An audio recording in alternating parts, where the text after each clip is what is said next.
मुसलमानों से माफी मांग लो, अभी भी समय है।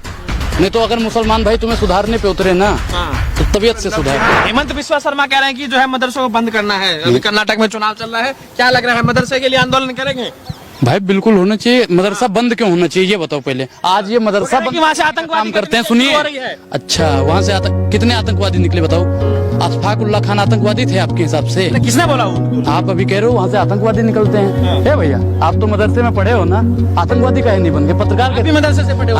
नहीं लग रहा आप भी मदरसे से पढ़े? मैं तो भैया स्कूल से पढ़ा लिखा हूँ। आप मदरसे से कहाँ से पढ़े हो? आप तो पढ़े होगे ना। भैया मदरसे को और मुसलमान को सिर्फ और सिर्फ बदनाम करने का भारतीय जनता पार्टी ने ठेका ले रखा है। आज ये कह रहे हैं कि मदरसा बंद कर दो, कल कोई मौलाना साहब कहेंगे कि गुरुकुल बंद कर दो, परसों कोई कहेगा गुरुद्वारा बंद कर दो। तो धर्म पे राजनीति नहीं होनी चाहिए।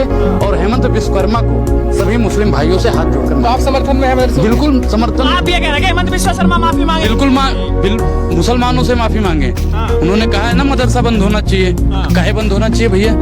बंद कर दिया अपने राज्य में। विश्वकर्मा जी उसको खुलवाइए, नहीं तो आपको वहाँ की जनता मुंह तोड़ नहीं मुंह तोड़ के जवाब देगी। ठीक है। और मुसलमानों का विरोध एक सिर्फ भारतीय जनता पार्टी जब से आई है तब से मुसलमानों का विरोध।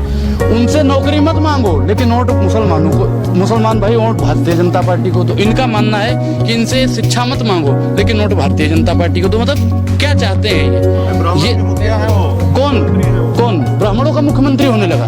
भैया संविधान है यहाँ पे। सब एक चीज बताइए, मोदी जी हैं, वो आपके भी प्रधानमंत्री हैं, हमारे भी प्रधानमंत्री हैं। नेता बताया है तुम्हें? अच्छा, हम ब्राह्मणों के नेता हैं? तो आइडियल है वो। एक चीज बताइए, संवैधानिक पद पे बैठे हुए हैं और उस संविधान को फॉलो नहीं कर रहे हैं तो हम तो मानते हो सबसे घटिया नेता है। सबसे घटिया नेता है वो। संविधान को जो नहीं मानता है आप उसको अच्छा मानोगे? भैया मुसलमानों का विरोध काहे करते हो? क्या दिक्कत है तुम्हें? छाती पे क्यों चढ़े जा रहे हो? छाती पे सामने आते हो तो मैं सिर पे भी चढ़ जाता हूँ, तो छाती पे कैमरे से चढ़ रहा है। विश्वकर्मा जी सुन रहे हो ना? सुन रहे हो? मुसलमानों से माफी मांग लो, अभी भी समय है। नहीं तो अगर मुसलमान भाई तुम्हें सुधारने पे उतरे ना तो तबीयत से सुधार। बंद कर दिया। लब जिहाद, अच्छा क्या हिंदुओं में लब जिहाद नहीं होता है? लब जिहाद क्या है पहले ये बता दो। लब जिहाद के बारे में कितना जानते हो ये बताओ। नाम बदल कर हिंदू बेटियों को फंसाना लब जिहाद है भैया। नाम बदल हिंदू बेटियों। सुनिए चाचा, आपने तो कुरान पढ़ा है ना? कुरान में कहाँ लिखा हुआ है लब जिहाद? किसने पढ़ा है कुरान? आपने पढ़ा है? मैंने नहीं पढ़ा है, लेकिन मैं इतना जानता हूँ। नहीं पढ़ा है कुरान? जरूर पढ़ा है आपने। इतना नहीं पढ़ा है? सुनिए पहले सुनिए भैया, मैं क्या करूँ कि आपके धर्म में या हमारे धर्म में या और किसी के धर्म में लब जिहाद भारत के किसी डिक्शनरी में लिखा ही नहीं हुआ। जब से 2014 से भारतीय जनता पार्टी आई, नया नाम ले आई। ये सिर्फ और सिर्फ नया नाम लेके आते हैं। जब तो लब जिहाद क्या है बताओ तो? क्या तरीका है? भगवा कलर का जो है गमछा डाल लिया, माथे पे बांध लिया, ये आपने बीजेपी को जो है उल्टा सीधा बोलना, ये कितना गिरेंगे आप जो है सस्ती लोकप्रियता के लिए? भैया सस्ती लोकप्रियता के लिए सुनोगे ये का कलर है केसरिया। भारतीय जनता पार्टी और आरएसएस वालों ने इसका कलर कर दिया है भगवा। ठीक है।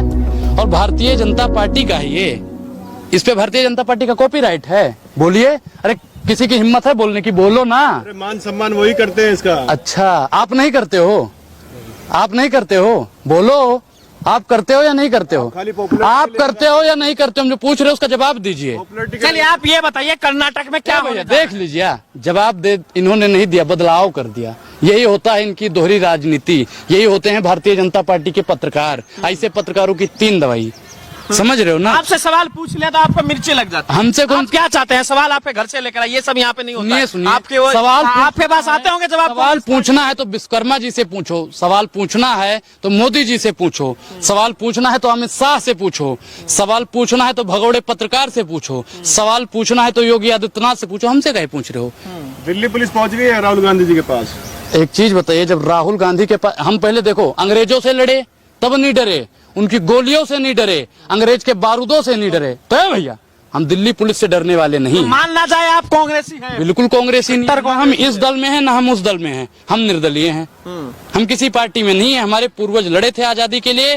कोई भी पार्टी अगर आजादी के लिए लड़ रही है, अनुराग उस पार्टी के साथ में है। भारतीय जनता पार्टी तो देश आजाद हो गया, मोदी जी के साथ है। अच्छा, मोदी जी जब खुद संग्रेज हैं, मोदी जी ही अंग्रेज हैं, तो हम मोदी जी से लड़ेंगे भैया।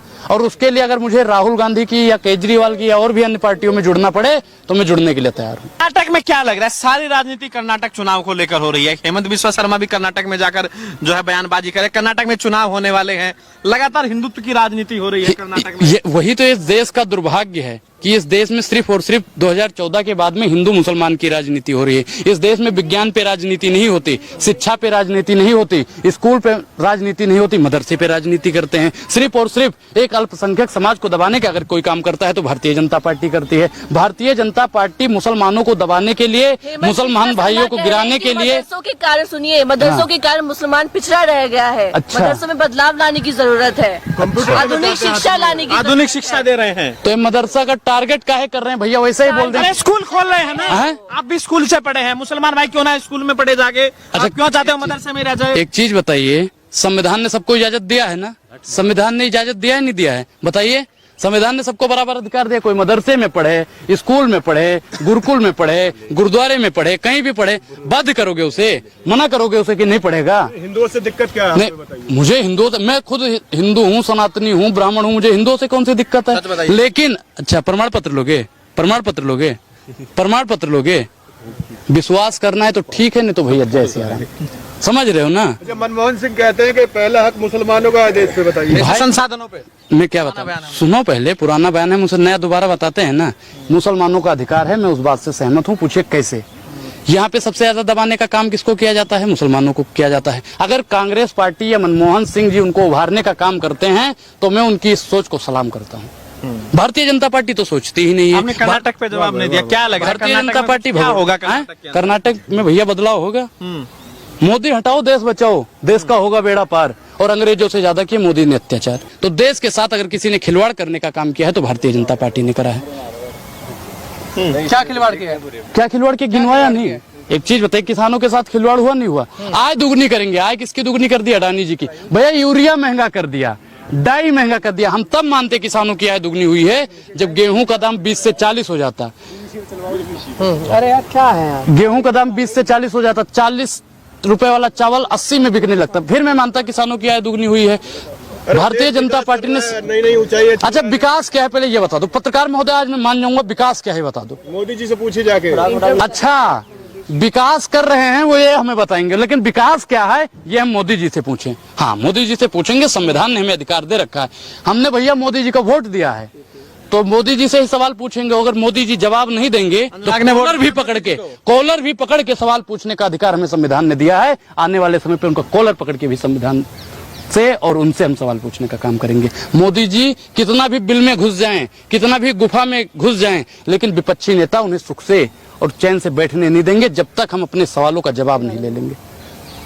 कहाँ है विपक्ष? कहाँ है ये बताइए। विपक्ष कहाँ है? विपक्ष को तो दबाने का काम कोई करता है तो भारतीय जनता पार्टी करती है। आप देख लो, ईडी और सीबीआई का दुरुपयोग कर रही है। पत्रकारों को दबाया जा रहा है आज, देखिए। हाँ, पत्रकारों को जो सच्चाई नहीं दिखाएगा उसको दबाया जाएगा।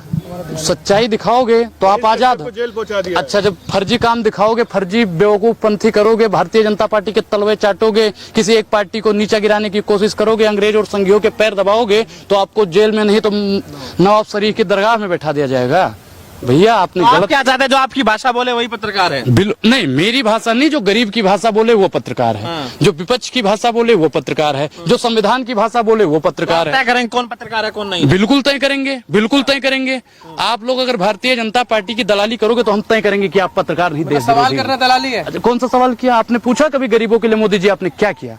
मजदूरों के लिए मोदी जी नाच दिया, झोला भर भर के अनाज दिया। ए भैया, ये वही पत्रकार है, ये वही पत्रकार है जो पिछले इंटरव्यू में कह रहा था भारत विश्वगुरु बन रहा है। जब 80 करोड़ लोग आज राशन की कतार में लगे हैं तो विश्वगुरु भैया भारत किस बात का बन रहा है? बताइए, बताइए। 5 साल की डिग्री 3 साल में दिलवा दे रहा है बिहार की छात्रों को। अगर मनीष कश्यप सड़कों की बात कर रहा है, बिहार की जनता के आपको पलायन की बात कर रहा है, आपको मिल गया सब, आपको मिल गया सब, आपको मिल गया सब। आप भी तो बिहार से आते हो, आपको सब मिल गया। सामने आइए, मिल गया सब। ए भैया, ऐसे ही लोग होते हैं जो अंग्रेजों के और संघियों के तलवे चाट रहे थे और उस समय माफीनामा लिख रहे थे।